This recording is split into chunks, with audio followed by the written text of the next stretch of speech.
আসসালামু আলাইকুম গাইস, আপনারা কেমন আছেন? আমি তো আলহামদুলিল্লাহ ভালো আছি। চলে আসলাম আরেকটা রেসিপি নিয়ে। তো রুই মাছ দিয়ে একটু সবজি রান্না করব। এখানে নিয়ে নিছি হচ্ছে পটল আর হচ্ছে বটবটি, আর নিয়ে নিছি হচ্ছে অনেকে কহি বলে এটাকে, আর অনেকে বলে রেহা। তো যে যেটা বলে, তো আমরা এটাকে কহি বলে জানি। তো সেটা নিয়ে নিছি। আর এখানে আলু দিইনি, শুধু 3 পদের সবজি তো রান্না করব, একসাথে করে নিয়ে নিছি। আর এখানে কাঁচামরিচ পেঁয়াজ কেটে নিছি, আর 4 পিসের মতো রুই মাছ নিয়ে নিছি। তো এটা দিয়ে একটা সবজি রান্না করব। সবজি দিয়ে কিন্তু মাছ দিয়ে রান্না করলে খেতেও ভীষণ মজা হয়। তো আমি কিভাবে রান্না করব দেখুন। তো এখানে একটা ফ্রাই প্যান নিয়ে নিছি, তেল দিয়ে দিলাম। আমি মাছটাকে একটু ভেজে নিব এপিট ওপিট করে, দেখুন।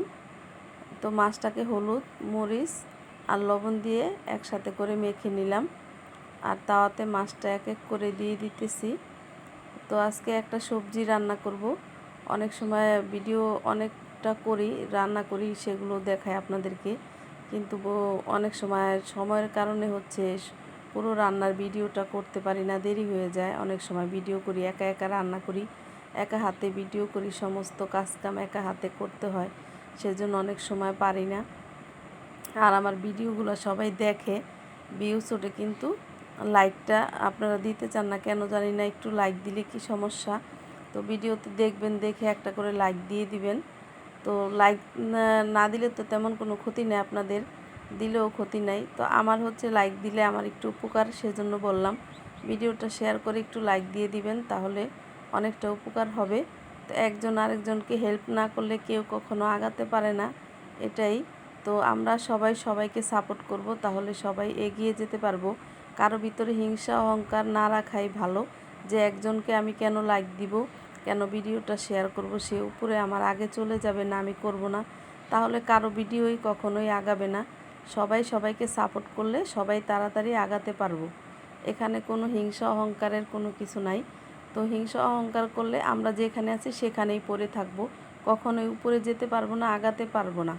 আমি তো বলবো, আমি সব সময় হচ্ছে আমার সামনে যেই ভিডিওটা আসে, আমি প্রত্যেকটা ভিডিওতে হচ্ছে লাভ রিয়েট দিয়ে কমেন্ট করে তারপরে হচ্ছে আমি যাই। আমি কখনোই ভিডিওটা না দেখে লাভ রিয়েট দেই না আর কমেন্ট করি না। প্রত্যেকটা ভিডিও আমি আমার সামনে যেই ভিডিওটাই আসে, আমি প্রত্যেকটা ভিডিও দেখে দেখে দেখে লাভ রিয়েট দিয়ে কমেন্ট করে যাই। তো আপনারা হচ্ছে কিভাবে কি করেন জানি না, যারা এভাবে ভিডিও দেখেন না, টান দিয়ে উঠিয়ে দেন, একটা লাইক দেন না, একটু কমেন্ট করেন না কেন? এভাবে দেখলে কি মানে কি ক্ষতি তেমন আমি জানি না। তো আমরা সবাই একটু আগাবো না, কেউ বলি যে না আমাকে একটু সাপোর্ট করেন, অথচ আমি বলি আমাকে সাপোর্ট করেন, কিন্তু আরেকজন এসে বলে না, কেন সাপোর্ট করবো, নিয়ে আগিয়ে যাবে। তো এই জিনিসটা কিন্তু অনেক খারাপ। তো হিংসা অহংকার ভালো না, হিংসা পতনের মূল। তো যাই হোক, আমি তরকারিটা বসিয়ে দিছি। আমার কথাগুলো অনেক কটু কথা বলছি, যদি কারো খারাপ লেগে থাকে সেজন্য আমি ক্ষমা চেয়ে নিলাম। তো আমি তরকারিটা এখানে কষিয়ে মশলাগুলো হচ্ছে সবজিগুলো দিয়ে দিলাম। তো সব কয়েক পদের সবজি মিলিয়ে তরকারি রান্না করলে খেতে ভালোই লাগে, খারাপ লাগে না। তো ওই দিন হচ্ছে সবজি রান্না করছিলাম ডাল দিয়ে, তো আর কিছুটা সবজি রেখে দিছিলাম, তো বেশি হয়ে যাবে সেজন্য। তো সেই সবজিটা দিয়ে আজকে মাছ দিয়ে রান্না করে নিতেছি। তো কষিয়ে হচ্ছে আমি পানিটা দিয়ে দিলাম, ঝোলের পানি দিয়ে দিলাম। আর ভিডিওটা দেখবেন, ভালো লাগলে অবশ্যই ভিডিওটা শেয়ার করে দিবেন বেশি বেশি করে। আপনারা লাইক কমেন্ট না করেন, ভিডিওটা বেশি করে একটু শেয়ার করে দিবেন, তাতে তো আর ক্ষতি নেই। তো শেয়ার করে দিয়েন লাইক কমেন্ট করে। আর পেজে দেখে থাকলে ফলো দিয়ে লাইক দিয়ে সাথেই থাকবেন।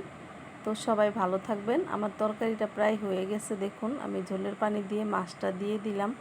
আজকে এই তরকারিটা রান্না করলাম, খেতে কিন্তু অনেক মজা হয়েছিল। আপনারা এভাবে রান্না করে দেখবেন। তো আমি একটু হালকা ঝোল ঝোল রাখবো। দেখুন তরকারিটা দেখতে কতটা ভালো লাগছে। আর জানলা খুলে দিছি, সেজন্য ধোয়ার জন্য ভিডিওতে তেমন একটা মানে দেখা যাইতেছে না, শুধু ধোঁয়াটা ক্যামেরার ভিতর।